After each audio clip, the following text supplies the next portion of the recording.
Hey everybody, welcome to another episode of What It Is. I am Kelly McKinney of Hohenheim Productions. And I'm Josh Gibson of Fourth Wall Players. And this week we are here to talk to you about the basically live action remake of Cowboy Bebop. If you haven't picked it up, I am a huge Cowboy Bebop fan. I have a rooster. It's Gibson every day, get with it. Okay, so. Well, they can't see that. Yeah, but what we're going to do, just like with the Resident Evil live action movie remake, okay, we're going to go through what's on the IMDb page, and we're going to kind of react to it and give our independent professional opinions on what we think about the cast and what we think you can expect to see coming from this miniseries. So right off the bat, we don't have a year that we're expected to see it. However, what it does say is that it's action, adventure, crime, 10-episode miniseries, a live-action adaptation of the popular anime about a crew of futuristic bounty hunters. And right off the bat, what shocks me, and I don't know how to feel about it, is John Cho as Spike Beagle. I'm not as familiar with the anime myself. I do know I like John Cho and like everything. I do think he's a better actor than a lot of people think he is because they're just so used to Harold and Kumar, and that's like the first thing they think of when he pops up. But I'd give him a shot. I mean, how many times has a comedic actor been cast in an action role and people overreacted? You know. Well, Spike Beagle is very, like, off the cuff. He is incredibly intuitive. Anything he doesn't understand, he turns into a joke, basically. And so I can see John Cho basically playing the humorous part of Spike. Right. But Spike Beagle is also a master martial artist when it comes to Jeet Kune Do. So that's where, like, I'm not sure. Well, he's got time to do training. He does have plenty of time. Yeah, in quarantine, right. There's plenty of time for training. But I'm just not sure if I can picture Harold and Kumar go to White Castle, or even Sulu, okay, from the Star Trek, the new Star Treks, being Spike Beagle. So, like, I feel like this is going to be a true acting challenge for John Cho, which I'm excited to see. Yeah. So am I. Yeah. So that's it's. But I'm still not sure how to feel about it. I guess that is the side of the line that I fall on. Is I like seeing, like actors who are usually play one role. I like to see them stretch themselves and play something different. And sometimes they fail, and that happens. But not everybody can do everything.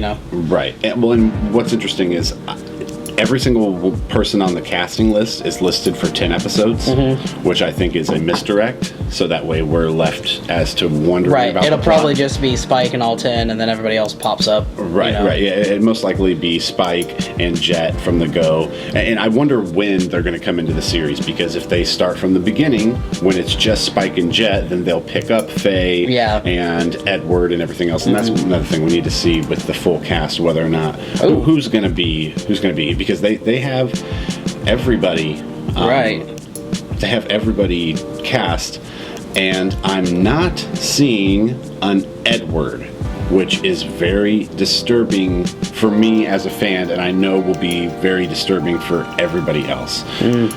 So maybe they're keeping that under wraps. Well, but this is the thing. So Edward, if Edward was going to be anything in this series, this would be their opportunity to cast someone who's transgendered, because the one of the running jokes in the series was, "You're a girl?" because the name is Edward, and no physical features that, other than the rosy red cheeks, that gave away that she was a girl, and the voice, right? So it's disturbing to me that there's not an Edward in this, because then what story are we telling? Is this after Edward has went back with her father, or what's going on here, right? So then also we have Alex Hassel as Vicious, and I'm not familiar with Alex Hassel. Yeah, or at least I don't, not just from the name. He looks like no. Okay, so we got Two Down, Cold Mountain, Suburbicon, Cold Mountain. Anonymous. Oh, he was an orderly in Cold Mountain. Okay. All right. So a little-known actor, but he's going to be playing Vicious. I'm assuming by the name and the actor's picture, that's the antagonist. It is the antagonist. Okay. The antagonist is also supposed to have long hair. Wow. Long gray hair. Yeah. So I imagine there's going to be some sort of wig involved. The thing is not being familiar enough with his work.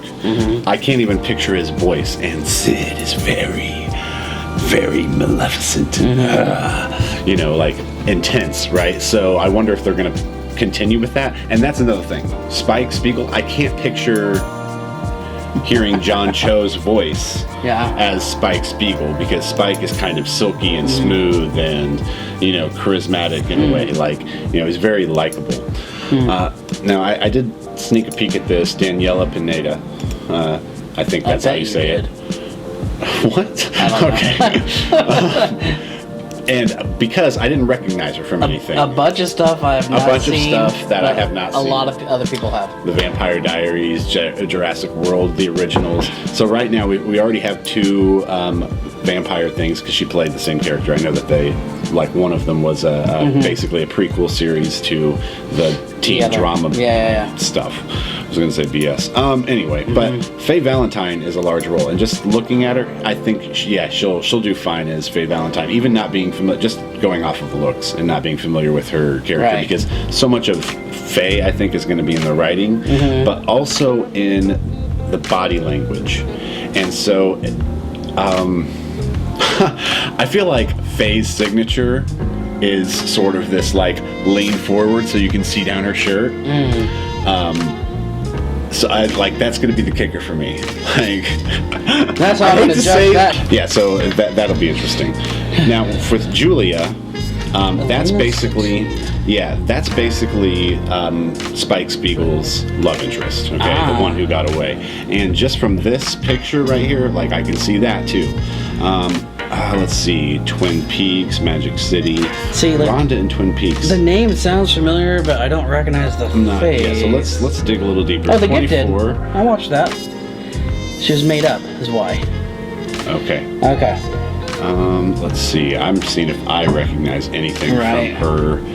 Agents of S.H.I.E.L.D. Yep, which I still haven't seen either. I haven't watched that either. Smallville. Mara. There you go.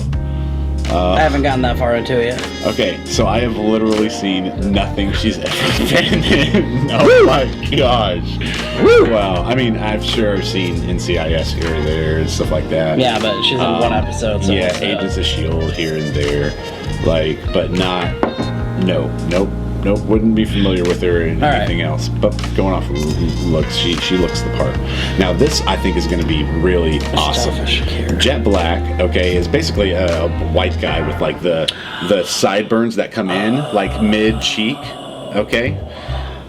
And this guy's going to play Jet. I think he's going to do really well. Have you seen him? Just seeing this in Luke Cage. Yeah, he's one of the better parts about season 2 of Luke Cage, because... Yeah, and then I feel like I recognize him from other stuff too. There's an episode of American Gods, but I don't think I watched that. Right. Driving While Black. Shameless. I guess I'm just listing things that I might have seen him in. Yeah, I don't. House. I've seen all of House. He was a patient in that one episode. Yeah, he was a patient in that one episode. That's exactly right. But I'm excited about the prospect of this casting choice. I think this will be really cool to watch. Then, let's see. So, going right off of just going down these, being that we're missing Edward, that's a huge one. Right. We're also missing... I see a lot of people I don't recognize here. Now, Mao. Rachel House. Sounds familiar. Oh. Interesting. Okay, so... Wasn't she the voice of Terry in Soul? She's in Moana as well. Yes, and Terry in Soul. Okay, wow, nice. I remember, good call. I saw her picture on IMDb last night. That's why I remembered. Okay, see. So, with Rachel House, that's interesting. So, Mao, if I'm remembering correctly from the series, Mao is a... the head of a crime syndicate, and he was a Japanese man. So having it recast as Rachel House, I'm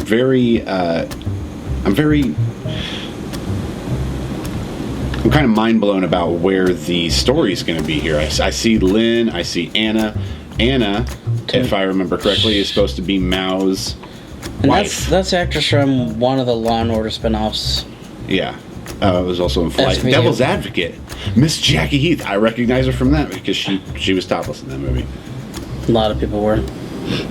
Yeah. Wow. Nice. Okay, so if she's supposed to be Anna, no, I mean, like, it's because she's a great actress. So okay. Well, we had just made a. If this is Anna Mao, okay, if this is Anna, the one who is related to Mao, okay, and then like, there's some pretty emotional scenes in the series with Anna from Mao. So if I'm right there, this will be interesting. So, I guess.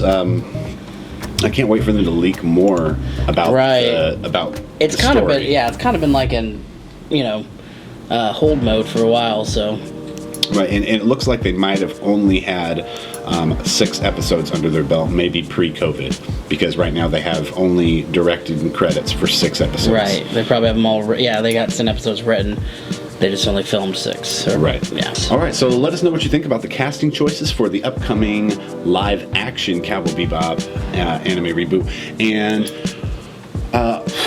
why do you think Ed is missing from the casting list? Yeah. Also, we'd like to hear your ideas on who you would cast if John Cho wasn't cast as Spike Spiegel. Who do you think would be better? Yeah, and yes, who would be better if not David Hayter himself, right?